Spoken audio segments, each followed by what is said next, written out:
Hi, everyone. Thanks so much for joining us today. My name is Chelsea Collier. I'm the founder of Digicity and the editor-at-large for Smart Cities Connect. We're here to talk about smart cities and policy, and I thought, given the issue of prop tech, it would be in the best interest of everyone to bring on who I consider one of the most subject matter experts in this space, Tom Shercliffe with Intelligent Buildings. So I'll get started on my kind of views around smart cities, the implications of policy, and how we can create more connected cities. But first, Tom, I want to give you the opportunity to just say hello and introduce yourself. Well, thanks. I appreciate being here. I'm Tom Shercliffe. I'm co-founder and principal of Intelligent Buildings, and we're a smart building management consulting and managed services company. Thanks so much. So I'm going to share a few slides with you. Promise this will not be a boring PowerPoint presentation, but just an opportunity to give some visuals for some of the concepts that we're talking about. So there we are, what we're talking about today, the role of policy in shaping connected cities. And so what is Digicity? Again, I founded Digicity as a way to really talk about the intersection of different organizations and issues. And a lot of times the smart cities conversation gets mired down in the technical piece of this, but anybody who's been in that smart city world knows that people are at the center. And so Digicity focuses on the thoughtful application of technology to address specifically civic and social challenges. Again, a very human-centered approach. And below is some of the ways that we do that. So feel free to browse around. Everything is free. It's just resources to help us move forward in the conversation. So if you ask 10,000 people what the definition of a smart city is, you will get 10,000 different answers. This is my definition at its most simplest term, and I think applicable for this audience. It's the Internet of Things for the urban environment. So obviously you look at this pyramid, and at the infrastructure level, it's all around connectivity and power. Moving up, it's the Internet of Things, all of these connected devices that are accessing data, and then how you share that data, how you selectively use that data to make smarter decisions is in service of the people in that community. And so the benefits on the side are, number one, if applied thoughtfully, a city can save resources. There's obviously an increase in equity because different stakeholders are brought to the table, and it's an opportunity to promote prosperity. Promoting prosperity is a piece that often gets left out. The business community is often seen as a vendor instead of a partner. And that's one of the ways that I think that policy and smart policy can really change how smart technology is thoughtfully applied in cities. So the more modern cities who are really looking at a digital evolution as an opportunity, they're thinking of their cities as platforms. And I know this is a very busy graphic and it's very challenging to read. That's on purpose. It's supposed to be overwhelming. The purpose of this slide is to communicate the complexity. So when we're talking about us as individuals and residents, it's easier for us to think, well, I can have anything through my smartphone and the world responds to me as a user, but that's not exactly how government is set up. And the promise of the smart city is that some of that is starting to change. So the most important part of that starting to change is about thinking differently about who is framing the conversation. This piece right now, the smart city ecosystem, is an hour-long presentation in and of itself. So I won't belabor the point, but the high-level takeaway from this slide is that you need all 7 of these, and there's 6 around the center, 6 around the edge, and then residents at the center. You need representatives from each of these areas in order to truly move forward as a smart city. And that's the part where policy comes into play, because most policies are set up for the 3rd industrial revolution, not the 4th, which is where we currently are. So the most challenging thing, I think, for government and really for all of us, obviously we're in a time of great upheaval, is this concept of change. Change is the new normal, and we are going to have to do our personal work and work as a community to be able to get more comfortable with change and to embrace the constant state of evolution that we find ourselves in. Policy obviously has a role to play in that. So this is a graphic that I stole from GovTech. They are a wonderful resource for everything at the intersection of government and technology, hence the name. And they do a great job of really doing the research and writing articles and hosting webinars about the new normal of state and local government. So you can see all of these different sections, whether it's how do governments or city councils kind of broadcast their city council meetings remotely instantly. And the private sector, a lot of us are used to working from home, and the government sector, that's not quite so common. So all of these movements, we're all embracing them overnight, obviously because of COVID, but the back end of that is much more challenging. So when it comes to the policies that enable some of these things, you know, initially everyone was knee-jerking into immediate action, and now we're having to rethink and reframe policies in order to support this new level of activity that's needed.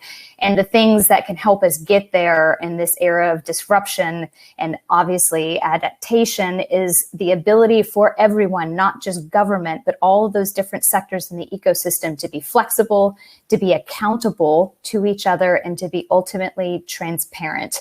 And again, that's not the way that policy usually works. So just in summary, the real takeaway from a smart city and connected buildings, connected communities is all about the ethical collection of data.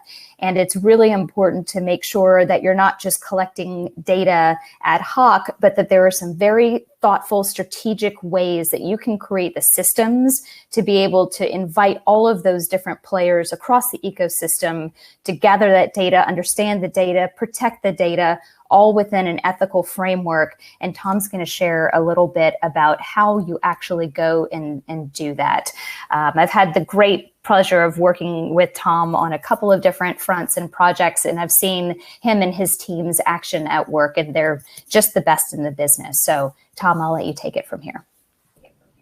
Well, thanks, Chelsea. And when you talk about a smart city, I mean, invariably that involves lots of the built environment, a lot of the buildings. Just look out your window and you see all these buildings. And so when we think about even traffic or public safety or events or utility interaction, a lot of the things we think about, they have to do with the buildings. And so we're encouraging and been fortunate to be involved in billions of dollars of development of getting buildings to go from what you see on the left there, which is a silo environment where every building system where there's so much data has its own little network and connection, to doing what's on the right over here, where the building itself has a data backbone and access to all the systems data in it.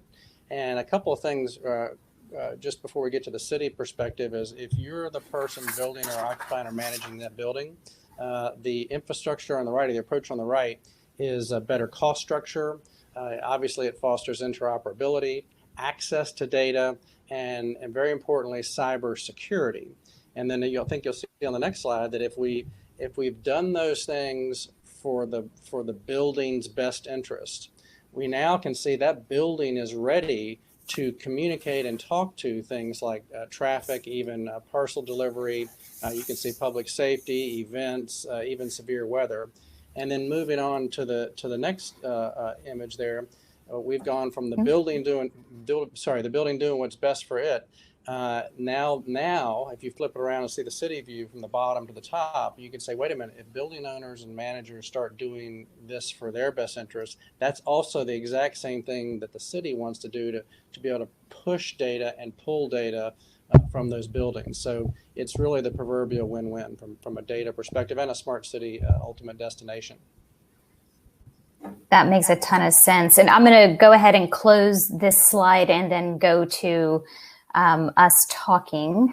Hopefully I did that right. Does this look okay? I think I did it right. Forgiveness for technical glitches if there are some.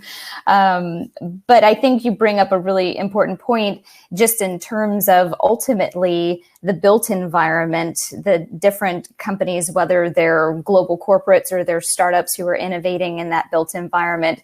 and the city, the government, ultimately all want the same thing. And what I've seen is a lot of times they just have some trouble kind of getting in the same room and speaking the same language. So I know you've worked all over the world in terms of implementing some of these systems. What have you seen in terms of what makes cities more successful than not in that regard? Yeah, I think what it is making that connection between the city and the government and the private real estate developer or owner. And obviously, a lot of people want to do the right thing, but you have an obligation to your lenders, to your partners, to your occupants and tenants and the organization that the building itself has to serve a purpose and reach that purpose. And then sometimes it feels like that might be separate from the city's interest. But what we've just talked about a second ago is that the way you should build a building for the real estate's self-interest is fortunately and coincidentally exactly what it needs to do to really integrate almost seamlessly with a smart city or smart community. So I think the breakthrough was that the private building owners are not doing it just to be good corporate citizens. They're doing it for their self-interest that also allows them to connect to the city in a much more productive and secure way, both physical security and cyber security. And it's so interesting over the past couple of years, we've seen the private sector integrate more closely with the built environment in cities, whether we're talking about rideshare companies or scooters. And of course, COVID has turned the entire world upside down in just a matter of months. So all of that looks a little bit differently now. But I think it could be a chance to reset, kind of press pause and see what are the optimal relationships between public and private sector? How do we invite developers and all of the innovation that comes from that sector into integrating more closely with the government and not just framing government as, oh, that slow bureaucratic system that we have to deal with and eye roll, but how do we work together as teams and how do we create mutual benefit? And I think data holds the answer to unlock some of that. Well, you're right, and just you mentioned the pandemic, and that really makes this point even more strongly because the government wants information to do its job on the public health front, but also in a building, what we found is that converged configuration allows you to very quickly, and we've done this for customers, create pandemic use cases in buildings between existing systems. So just a quick example, if your access card that gets you in the building can also tell your elevator what floor you're going to, I just created a touchless experience and I didn't buy a new system. And then the city can potentially get certain kind of sensor data from where the people. So there's really the smart building principles have really been proven out even more in this pandemic of how we can just point them at a different cause. Great point. And I know the question that I get a lot is how do we find the balance between information that we are willing to give up in order to create either more convenience or more safety, and how are cities able to kind of keep that information not only secure, but deal with some of the ethical issues around privacy. So I know you and your team do a lot of work around that, specifically balancing privacy and security. So I wonder if you have any case studies there or just quick examples you can give. Yeah, the irony is the more technology, the easier it is to use metadata rather than individual or personalized data. So we can tell in an area of a building when the density of people, whether it's from CO2 sensors or occupancy sensors and other ways that can then communicate through digital signage and other, how people can move around and do that without even getting to the personal information level. So we found very effective use cases where we're accomplishing the goal of safety or public health without getting to that level. Yeah. And I think, too, it's important to note that it doesn't have to be an all or nothing scenario, that there are places in the middle, and it's ultimately up to every community to state what the comfort level is and what some of the trade-offs are. And it's an opportunity to invite a new conversation in the community. You know, we're seeing an uptick of civic participation levels that are unprecedented for many, many different reasons. And so how do you take that momentum of people really diving in? And, you know, in the past, it was really tough to get people to city council meetings. I mean, the fact that you have to be there in person during a certain point of the day when working individuals and working parents and, you know, life happens is one factor. But now that they're online, it's an opportunity to really jump in and influence what's happening on your local level with your municipality. I think that's right. And also, you touched on something that it's important to note is that different stakeholder groups have different approaches to privacy and data. So the general public is not the same as somebody that works for a company and their HR policy. And the contractors that service that company or service the building are not the same as the employees. So I think we can just open up a little bit and say the different stakeholder groups may have different approaches to the data and the privacy issue, and that's okay. Yep. That's a really great point. One size does not fit all.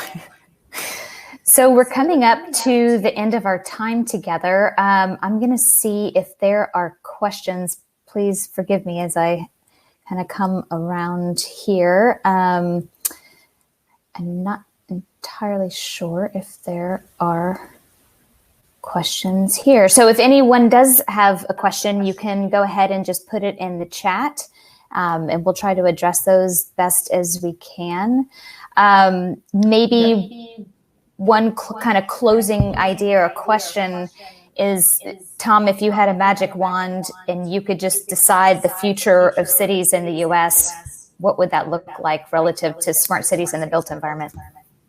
Yeah, I really think it would be something like the slide that you showed to get building owners to create those kind of buildings, because they are so much of the physical landscape and so much of the time that the citizens are in, that if I can do things like if first responders can know exactly the corner of the building where there's a problem and there's a hurt person and know what the doors are going to be unlocked, those are the kind of things where that public safety and first responder, even active shooters, severe weather. I mean, I know it sounds like a real estate centric idea, but if you just look out your window again and you could think that all the city services, including traffic anticipation and those kind of things, could be connected to the buildings that we're in, I think that would facilitate many use cases without having to look at it as all new CapEx spend or taxpayer money. Mm-hmm. Well, maybe as a takeaway, the action item that we should all think about, and you all in the prop tech world, is imagining what could be possible and then framing that and addressing that on the local level with your city government. Yep, and realizing that it is in the core real estate self-interest to do it, and it happens to be what the smart city is looking for, to really literally connect the entire city for almost all basic city services. Mm-hmm. And in the best interest of residents, right? With more information, we can make better decisions. Right. So, great. Well, thank you so much to Igloo Home for this opportunity. Tom, I appreciate you sharing your insight and your time. I appreciate the opportunity to be a part of this. If there are questions afterwards, certainly can reach me, Chelsea at Digicity, CHELSEA at DIGI.CITY, or Tom at Intelligent Buildings. And we hope to have your ideas, some of your questions, maybe even some challenges too. So thank you for the opportunity. Thanks. Happy to be part of it.